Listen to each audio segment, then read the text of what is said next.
Alors, en cette veille de Nouvel An, nous sommes le 30 décembre, et à la veille de cette année 2023 qui sera marquée par le passage de Saturne sur l'axe Fomalhaut-Régulus, c'est-à-dire sur l'axe Poisson-Vierge, je voudrais mettre en avant 6 sujets majeurs qui méritent une nouvelle réflexion et qui sont des sujets auxquels on ne pense pas forcément parce que le mal auquel ils correspondent est un mal invisible.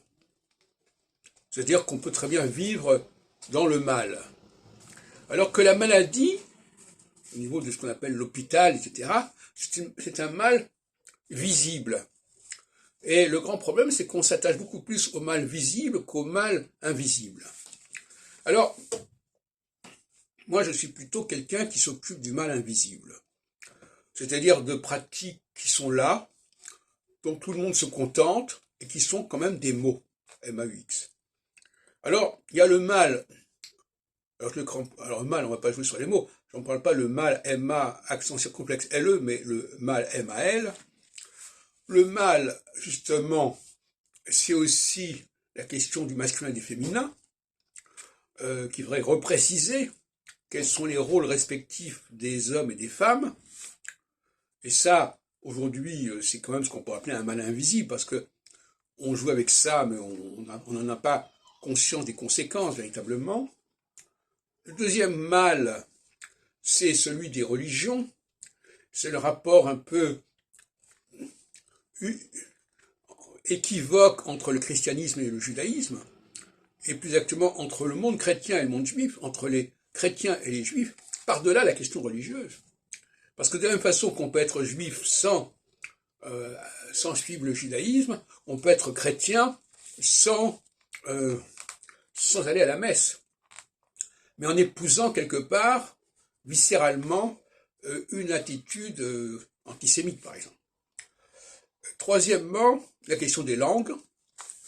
La question des langues, c'est-à-dire le fait de reconnaître le rôle du français comme langue matricielle, fondamentalement, à tout point de vue, comme une langue qui est porteuse d'une tradition extrêmement ancienne, que l'on peut observer non pas simplement en revenant sur le passé, mais en observant ce qu'il en est aujourd'hui. Moi, j'ai toujours le passé, le vrai passé, il faut l'étudier aujourd'hui. Parce que le passé que nous connaissons, c'est un passé intermédiaire, c'est un passé entre deux guets. Mais le vrai passé, c'est celui qui perdure jusqu'à nos jours. Et même, donc on peut l'étudier aujourd'hui, en sachant que s'il existe aujourd'hui, il remonte très loin dans le temps, et beaucoup plus loin même que les documents qui pourraient en attester. Quatrièmement, la question des astres, l'astrologie. Là aussi, reconnaître à l'astrologie son importance, et reconnaître que les astrologues aussi reconnaissent quelle est la véritable astrologie, parce que ça, c'est pas non plus évident.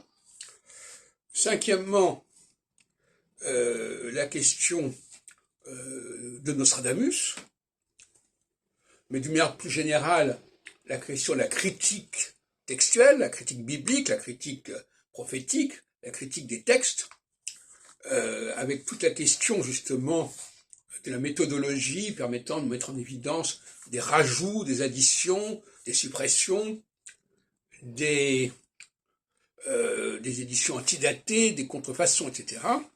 Et enfin, sixièmement, la question des empires, c'est-à-dire reconnaître que les nations, c'est une chose, les empires vont permettre de dépasser le cadre des nations. Et je rappelle qu'une fois que l'Union européenne est un empire.